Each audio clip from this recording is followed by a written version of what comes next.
बिस्मिल्लाहिर्रहमानिर्रहीम। नाज़रीन मोहतरम अस्सलाम वालेकुम। प्रोग्राम अंदर की खबर के साथ मैं हूं कैसर मिर्ज़ा।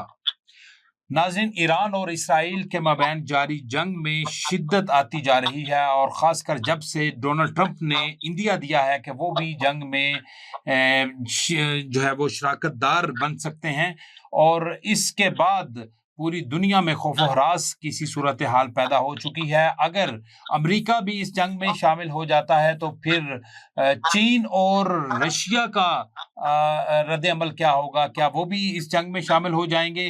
तो इसी हवाले से मुमकिन जो इम्कानात हैं उस पर आज के प्रोग्राम में हम करेंगे बात। इस हवाले से हमारे साथ प्रोग्राम में शामिल है पाकिस्तान की मीडिया इंडस्ट्री का एक बड़ा नाम, सीनियर सहाफ़ी, सीनियर तंज़ियाकार जनाबे अनीला रियाजुद्दीन साहबा। उनसे बात करेंगे और जानेंगे आज के जो सिचुएशन है उसके हवाले से। मैडम, आपको प्रोग्राम में वेलकम करते हैं जी। शुक्रिया। अच्छा मैडम, इस वक्त जो ईरान और इसराइल के मबैन जारी तनाज़ा चल रहा है, जंग में हर गुजरते दिन के साथ शिद्दत आती जा रही है और हम देख रहे हैं कि ईरान की तरफ से बड़ा भरपूर जवाब दिया जा रहा है, लेकिन दूसरी तरफ जब इसराइल के खिलाफ भरपूर कार्रवाई हो रही है तो वहाँ पर हमने देखा कि G7 ममालिक की तरफ से भी रद्द अमल आया। उन्होंने भी इस सारे मामले का जो जिम्मेदार ईरान को ठहराया। फिर अमेरिका का जो फिल वक्त तक अब तक का जो रद्द अमल है वो वाज़े करता है कि वो मुकम्मल तौर पर इसराइल की हिमायत करते दिखाई दे रहे हैं। और जब से ट्रंप ने ये कहा है कि हम इसराइल के साथ इस जंग में शामिल हो सकते हैं, तो ऐसी सूरत में सूरत हाल अगर पैदा होती है तो आपको क्या नजर आता है कि चीन और रशिया कहाँ पे खड़े होंगे? क्या वो खामोशी के साथ इस पूरे रीजन में रजीम चेंज का होता हुआ देखते रहेंगे, या कि वो भी इस जंग में किसी ना किसी हवाले से शिरकत करेंगे? जहां तक रशिया का ताल्लुक है, रशिया ने तो काफी दफा एम्फसाइज कर दिया है कि वो इसके खिलाफ है। जो भी एग्रेशन की है इसराइल ने वो उसके खिलाफ है, और उसने कहा है कि ये एक सवर्जन यूएन मेंबर स्टेट के खिलाफ जो है ये अनप्रोवोक्ड एक्शन जो है वो उसको कंडेम करते हैं। ये मिनिस्ट्री का बयान था इनका मॉस्को में दिया था इन्होंने। तो इससे जाहिर होता है कि जो रशिया तो नहीं अमेरिका का या G7 कंट्रीज के साथ है, जो उन्होंने कहा है कि वो इसराइल को सपोर्ट कर रहे हैं। तो रशिया जो है इसका अपना ही स्टैंड है। जहां तक चाइना की बात है, चाइना कम ही किसी उस पे मामला पे अपना तबसरा करते हैं। वो उनका हमेशा एक अब्सटेन करते हैं वो किसी भी वर्ल्ड कॉन्फ्लिक्ट में अपने आप को खींचने में। लेकिन जहां तक नजर आ रहा है वो भी इस चीज के खिलाफ ही लगते हैं, क्योंकि उन्होंने एक बयान में उन्होंने ये भी कहा था कि अगर अमेरिका के बगैर भी दुनिया रह सकती है, तो इसका यही मतलब हुआ कि वो अमेरिका के अगेंस्ट ही है इस एक्शन में, और वो भी ईरान का ही साथ देंगे। सही। तो इससे लगता है कि चीन वो किसी ना किसी हवाले से जो है वो इनकी ईरानियों की सपोर्ट कर सकते हैं। जी बिल्कुल कर सकते हैं। चाइना का वैसे यूजुअली वो किसी को भी सपोर्ट ना वो किसी के अपोज करते हैं, वो अपना डिप्लोमेटिकली वो चलते हैं। वो वॉर्स में और इन कॉन्फ्लिक्ट्स में वो कम ही तबसरा करते हैं। उनका एक अपना ही एक वो विजन होता है, अपना ही वो उसमें होता है। लेकिन जहां तक अभी तक नजर आ रहा है वो यही लगता है कि वो नहीं सपोर्ट करेंगे और वो ईरान के साथ ही खड़े रहेंगे, अमेरिका के अपोज करेंगे। ठीक है। तो अभी अगर ऐसी सूरत हाल बनती है तो अब देखें, रशिया, चाइना और ईरान जब ये एक साइड पे खड़े होंगे तो फिर उस साइड पे अमेरिका है, कुछ यूरोपियन कंट्रीज हैं। तो आपको नजर नहीं आ रहा कि आने वाले दिनों में हालात मजीद कशीदा होंगे और हालात तीसरी आलमी जंग की तरफ भी बढ़ते हुए दिखाई दे रहे हैं? जी बिल्कुल, हालात तो कशीदा होंगे, पूरे मिडल ईस्ट में होंगे, और मिडल ईस्ट के साथ साथ हमारे भी इफेक्ट आएंगे, क्योंकि जाहिर है हम डायरेक्ट नेबर है ईरान के। हमारे कितना पूरा बलोचिस्तान का बॉर्डर लगता है, और अभी आप देख लें वहाँ पे जो रोजमर्रा की चीजें हैं वो कम होनी शुरू हो गई है, ऑयल सप्लाई वहाँ खतरे में है। तो ये इम्पैक्ट तो सब पे ही आएंगे। और अभी बल्कि ईरान ने धमकी भी दी है कि अगर अमेरिका बीच में आया है वॉर में तो वो स्ट्रेट ऑफ हॉर्मुज जो है वो उसको बंद कर देंगे। अगर उन्होंने बंद कर दिया तो कितनी ऑयल सप्लाई पूरी दुनिया को मुतासिर होगी। ठीक क्योंकि उसमें आपके यूरोपियन शिप्स भी गुजरती हैं, आपकी अमेरिकन शिप्स भी गुजरती हैं, पूरा मिडल ईस्ट का, Qatar, Kuwait, China, Qatar, Kuwait, और ये सारे वहां से सप्लाई आती है, सऊदी अरब साथ उसका लगता है। तो ये डेफिनेटली सारी दुनिया के लिए ही बड़ी परेशान कुन बात होगी और इकोनॉमिकली सबको ही अफेक्ट करेगा। सही सही। तो डेफिनेटली जब इकोनॉमिकली जो आपकी सिचुएशन है वो मुतासर होती है तो वो फिर हालात जो है मजीद लड़ाई की तरफ बढ़ते हैं, इसमें तो कोई शक नहीं है। तो मैडम ये बताइए कि जब जंग शुरू हुई थी तो उस वक्त आम तौर ये पाया जा रहा था कि ईरान के पास रिटेलिएट करने की पोजीशन नहीं है। ईरान के जो हथियार हैं वो इस कदर जदीद टेक्नोलॉजी के हामिल नहीं है कि वो जो इसराइल जैसे बड़े मुल्क को डैमेज कर सके। लेकिन ये तमाम तर जो हमारे मुबस्सिरीन के तज्जिये थे या अंदाजे थे ये गलत साबित हुए हैं और गुज़श्ता 5-6 दिन से हम देख रहे हैं कि ईरान ने जिस भरपूर अंदाज में इसराइल को नुकसान पहुंचाया है उससे इसराइल भी जो है वो परेशानी का शिकार है। तो आप क्या समझते हैं कि ये हालात अगर बढ़ते हैं, आगे जाते हैं, तो क्या अगर जंग ये प्रोलॉन्ग होती है तो इसका नुकसान इसराइल को होगा या ईरान को होगा ज्यादा? देखिए, ईरान ने जिस तरह भरपूर मुकाबला करा इसराइल का, ये बहुत ही काबिल सताइश बात है, क्योंकि जाहिर है ईरान उसके मुकाबले में एक बड़ा मुल्क तो है, लेकिन ये है कि इसराइल के जो उनके पास मॉडर्न टेक्नोलॉजी है, जो उनके पास आपकी आर्म्स है, उनके पास जो वेपन्स है, उसका मुकाबला तो वायरल नहीं कर सकता। लेकिन उसके बावजूद ईरान ने काफी उनको डैमेज पहुंचाया और अभी भी लेटेस्ट जो उनका मिसाइल अटैक हुआ है वो देखिए सरोका हॉस्पिटल के पास किया, जहाँ पे उनकी इंटेलिजेंस एजेंसी का वो हेड ऑफिस करीब था शायद। तो ये देखे ना, वो पहुंच तो रहे हैं उनके अंदर, टेरिटरीज के अंदर जा तो रहे हैं और उनकी काफी कैजुअलिटीज भी हो रही है, सब कुछ हो रहा है। और इसराइल में ये बात जो है, जो इसराइल के सिटीजन है ना, वो वॉर से आती नहीं है। तो जाहिर है जब ये ज्यादा प्रोलॉन्ग होगा तो वो लोग खुद भी परेशान होंगे और ये इसमें नेतन्याहू को भी मसला होगा कि वो अपने लोगों को कैसे वो कन्विंस कर सकेंगे कि भाई ये लंबा वॉर है, ये इसमें हमको भी कैजुअलिटीज बेयर करनी है या सब कुछ करना है। तो ये डेफिनेटली इम्पैक्ट जो है इसराइल पे भी आ रहा है, सिर्फ ईरान पे नहीं आ रहा। और ईरान तो मेरे ख्याल में आती है, वो तो पहले भी वो इतनी वॉर्स जंगें लड़ चुकी हैं, उन्होंने इराक ईरान वॉर इतना अच्छा चलता रहा, उन पे कोई इतना इम्पैक्ट नहीं हुआ। तो ये इसराइल पे मेरा ख्याल में इस चीज का ज्यादा इम्पैक्ट होगा। सही सही। तो इसमें मैडम ये बताइए कि आप क्या समझती हैं कि जो इब्तदा में हमने देखा कि इसराइल की तरफ से जो पहला अटैक होता है वो बहुत भरपूर था, जिसमें इनकी मिलिट्री क़यादत, इनके साइंटिस्ट को निशाना बनाया गया। तो इसमें जो ईरान के अंदर जो मोसाद ने अपना नेटवर्क कायम किया था, तो उस पर जो ईरान का जो इंटरनल जो यूं कह लीजिए कि उनकी जो खुफिया एजेंसीज का किरदार है, उसको आप किस नज़र से देखते हैं और इस हवाले से उन्हें फ्यूचर में अपने आप को महफूज रखने के लिए क्या इक़दाम करने चाहिए? डेफिनेटली ईरान का बड़ा इंटेलिजेंस फेलियर था। अगर उन्होंने नहीं ये, अगर उनके अंदर मोसाद के लोग घुस चुके हैं और उन्होंने इनकी सारी लोकेशन, स्ट्रेटेजिक लोकेशन सब पता उनको है और उन्होंने बिल्कुल प्रिसाइज अटैक किए हैं वहां पे, इसका मतलब है कि वो वेल एम्बेडेड थे इनके अंदर। तो ये तो डेफिनेटली एक इंटेलिजेंस फेलियर तो है ईरान का। ईरान को इस पे काम भी करना चाहिए, क्योंकि अगर वो एक सेंटर ऑफ उसमें आ गया अब अमेरिका के खिलाफ भी और इसराइल के खिलाफ भी, तो उसकी इंटेलिजेंस तो डेफिनेटली उसको अपने बेटर करने की जरूरत है। सही सही। अच्छा, मुझे ये बताइए कि अभी जब से ये जंग शुरू हुई है उसमें पाकिस्तान और तुर्किया की तरफ से तो बड़े भरपूर अंदाज में इसराइल के खिलाफ आलमी सतह पर भी आवाज़ उठाई गई है। लेकिन ओवरऑल हम मुस्लिम कम्युनिटी की बात करते हैं, बहुत से बासठ मुस्लिम कंट्रीज़ की बात करें तो उनकी तरफ से उस तरह से रद्द अमल सामने नहीं आया, क्योंकि अभी तक देख लीजिए कि मुस्लिम उम्मा के लिए शायद इससे बड़ा को मुश्किल वक्त नहीं हो सकता, क्योंकि एक बड़ा इस्लामी मुल्क इस वक्त हालत जंग में है और पूरी दुनिया उसके खिलाफ मुहाजराई के लिए तैयार है। लेकिन ओआईसी अभी तक उसका इजलास नहीं बुलाया जा सका। फिर हम देख रहे हैं कि कुछ अर्सा पहले हमने सुना था कि तमाम मुस्लिम ममालिक की एक मुश्तरका फौज भी बन रही है। तो ये मुस्लिम कंट्रीज आपस में इकट्ठे क्यों नहीं हो रहे? इसमें कोई माली मफादात हैं, क्या आपको नजर आ रहा है? वैसे ये बड़ी अनफॉर्चुनेट है कि हम लोग एज मुस्लिम्स कभी हम लोग इकट्ठे नहीं हो सके किसी भी उस पे, अगर यूनाइटेड नहीं हो सके। अगर हमको चाहिए था कि अब हम सब लोग इकट्ठे होके इजराइल के खिलाफ खड़े हो जाते, क्योंकि इजराइल तो बढ़ रहा है। पहले उसने गाजा में इतनी तबाही मचाई, अब ईरान की तरफ जा रहा है, उसके बाद पता नहीं कहाँ और किधर किधर वो जाएगा।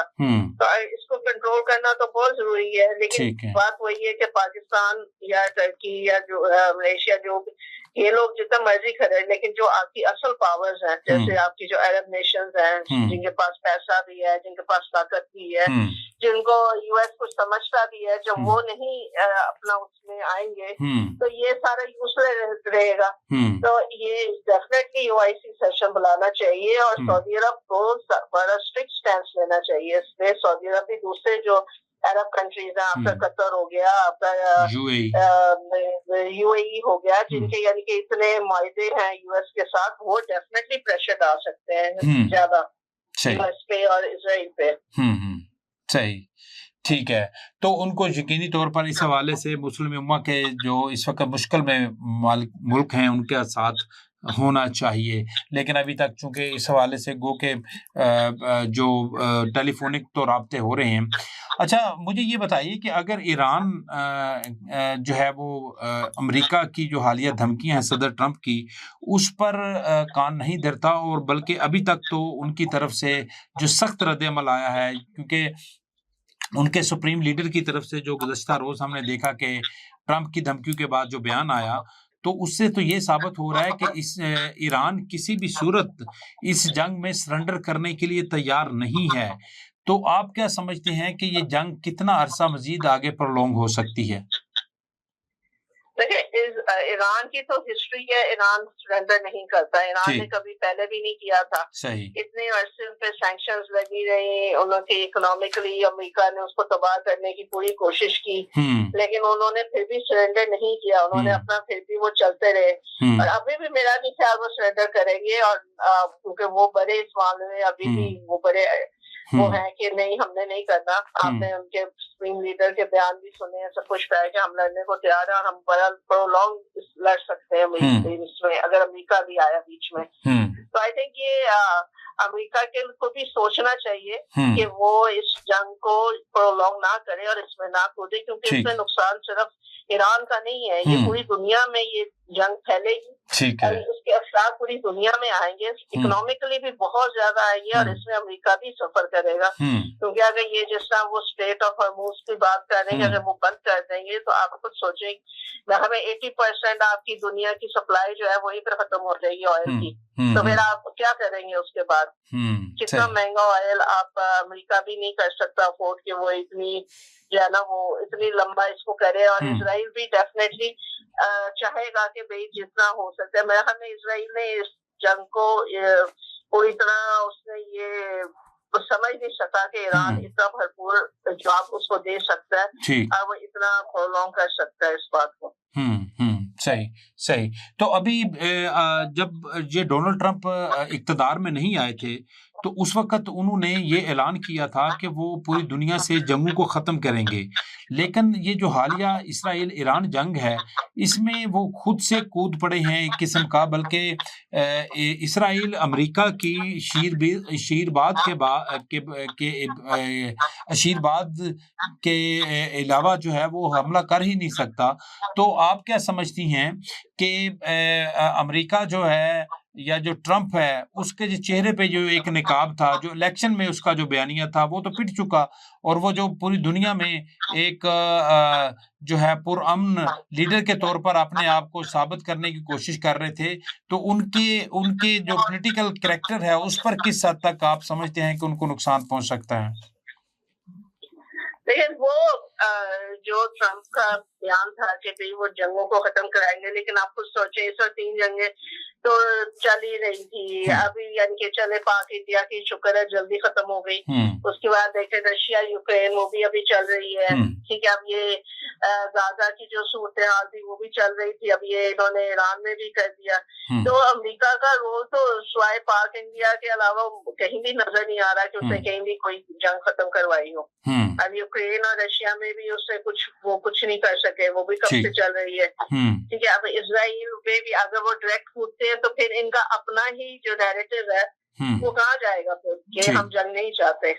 तो इसलिए America, I think Donald Trump का आप कुछ नहीं कह सकते उनके बारे में कि वो किस तरफ जाते हैं। वो एक दिन कुछ करते हैं, दूसरे दिन बिल्कुल उसके अगेंस्ट ही चले जाते हैं, जो उन्होंने खुद कहा होता है। तो इट्स मीन कि ये जो पूरी दुनिया के सामने वो जो ट्रम्प बता रहे हैं कि मैं पुरअमन लीडर हूं, तो इट्स मीन कि वो ऐसा नहीं है। वो उनने अपने चेहरे पे एक लबादा, एक जो है वो यूं कह लीजिए कि बहरूपियापन उन्होंने अपने ऊपर जो है वो तारी किया हुआ है। असल हकीकत वो नहीं है। असल हकीकत जो है वो यही है कि वो इसराइल के नेतन्याहू जैसे जो मक्कार लीडर हैं, उनके झांसे में आकर जो है वो इतना बड़ा ये फौजी कदम उठा रहे हैं। जी बिल्कुल। दूसरा ये कि यूएस में जो है वो जूइश लॉबी बहुत स्ट्रॉन्ग लॉबी है, बहुत ज्यादा स्ट्रॉन्ग लॉबी है उनकी। तो जाहिर है वो उनके अगेंस्ट भी वो इतना नहीं जा सकते अमेरिका में हमेशा। तो हमेशा इजराइल के ही उसमें रहेंगे, और वो ईरान के खिलाफ तो वैसे ही आपको पता है बड़ी पुरानी हिस्ट्री है यूएस की।